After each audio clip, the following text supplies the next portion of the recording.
Hey guys, it's Clay from Clear Critique. With the Hollywood release schedule as tumultuous as it is, it can be hard to keep track of what's coming out and when. So I'm starting a monthly series, going through 5 movies coming out next month, where and when to watch them, and give my thoughts on what to expect. Also, I'm giving each a rating of watch, wait, while more critics and friends can give you feedback, and avoid. With that said, here are my thoughts on 5 upcoming films of March of 2021. If you want to support the channel, be sure to subscribe and comment below with your thoughts on these movies. Let's do it. First up is Chaos Walking.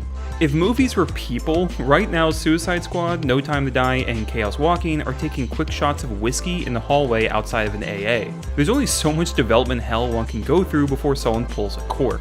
The film's story revolves around a woman, played by Daisy Ridley, crash landing on a planet where no woman exists, and all the men's thoughts are audible and visually apparent. The more interesting story is this film's production. Chaos Walking was announced all the way back in 2011. There were multiple delays and a whopping 6 writing credits. Filming finished in 2017, it was due for release on March of 2019, but poor test screenings prompted an additional $15 million worth of reshoots. Yikes. That's not just a red flag, that's your buddy calling to ask if he can hang out at your crib for the night, but you can't hear him over the police sirens. There have been films in the past with troubled, even disastrous productions that turned out as classics, but it simply doesn't happen anymore, does it?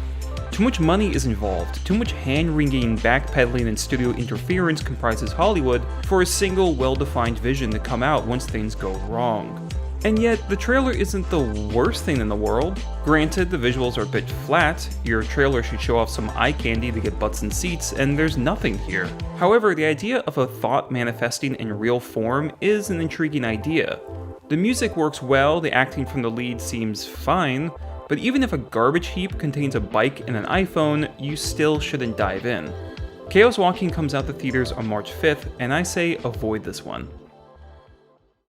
Next is Raya and the Last Dragon, an animated fantasy film from Disney where the eponymous warrior searches for the last of a long-dead dragon species in order to save the world. I'll be straight with you. Out of the 5 trailers I'll discuss today, this one's the worst. One positive are the environments, which offer plenty of color and variety, but the voice acting ranges from bland to obnoxious. Dragons can do that? Look how close my butt is to my head. It's gonna make digestion so much faster.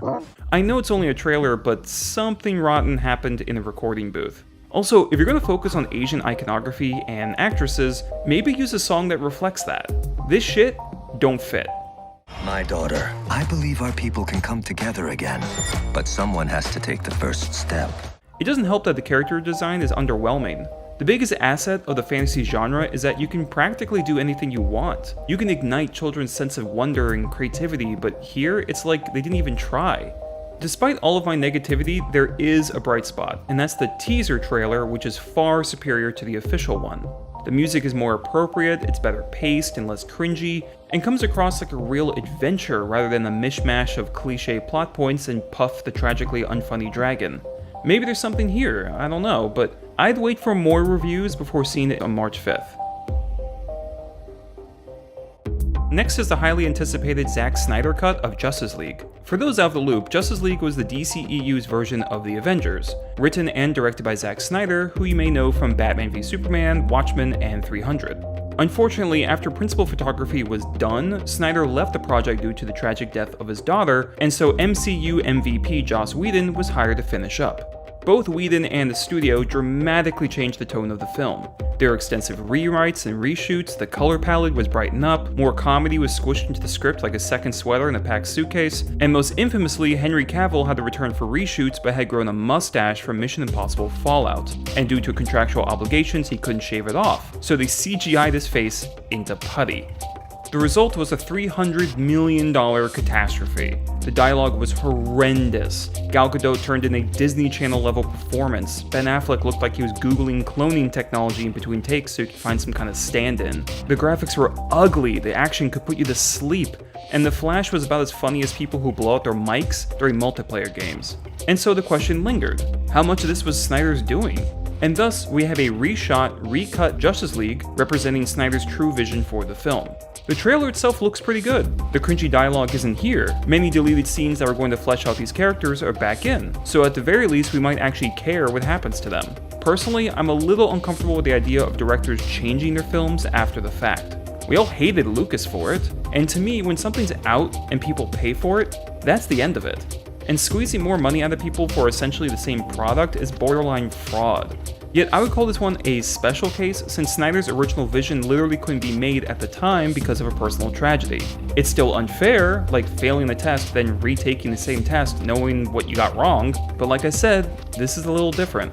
Zack Snyder's Justice League will be released on HBO Max on March 18th, and despite my reservations, I still think it's worth seeing. If for nothing else, as an experiment. Can a movie that bad be fixed? We'll have to find out. The Courier is a spy drama starring Benedict Cumberbatch that is based on the true story of a businessman who helped gather intelligence of Russia's nuclear program during the Cold War. The film premiered at Sundance Film Festival and garnered good, but not great reviews overall. The main takeaway is that it's competent, but not mind-blowing. And considering how bad movies released in February and March tend to be, a solid 7 out of 10 spy flick may just be the matinee that the doctor ordered. It's clear that this will be a more subdued, realistic take on the spy genre, centering on surveillance and cover stories, and my hope is that it will do so in an engaging, tense way, rather than droop into a boring slog. The fact that this protagonist is an ordinary businessman can work very well for the story, since he is new to espionage and the film can literally teach us how to be a spy back then. You can make something as patient as espionage exhilarating with the right script and director. Director Dominic Cooke is experienced in theater but only has one other film under his belt, so take that for what it's worth. Overall, the potential is there. The film looks competently made with a strong lead actor, and the story offers plenty of opportunities for nail-biting sequences. But based on some early reviews, the film may devolve into a formulaic drama. The Courier hits theaters March 19th, and I'm gonna give this one a wait. Last is Godzilla vs. King Kong. Okay guys, I have to get this off my chest, because I have yet to see a single person on the internet talk about this, and it's driving me crazy. This trailer may have the worst, most ill-fitting song I've ever seen for a trailer.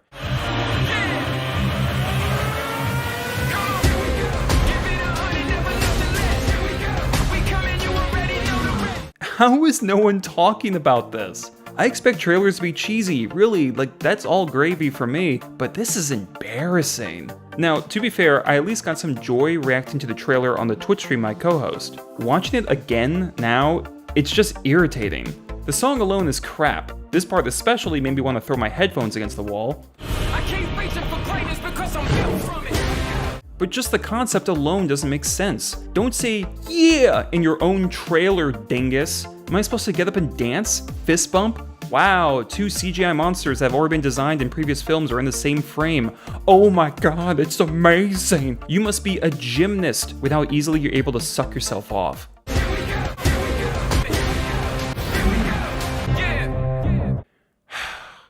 Anyway, apart from the music, this trailer isn't Raya bad, but isn't good. My main concern, based on the mediocre last Godzilla, is that the film will be 50% exciting but somewhat hard to see monster fights, and 50% boring subplots involving mannequins pretending to be characters played by overpaid, underutilized actors.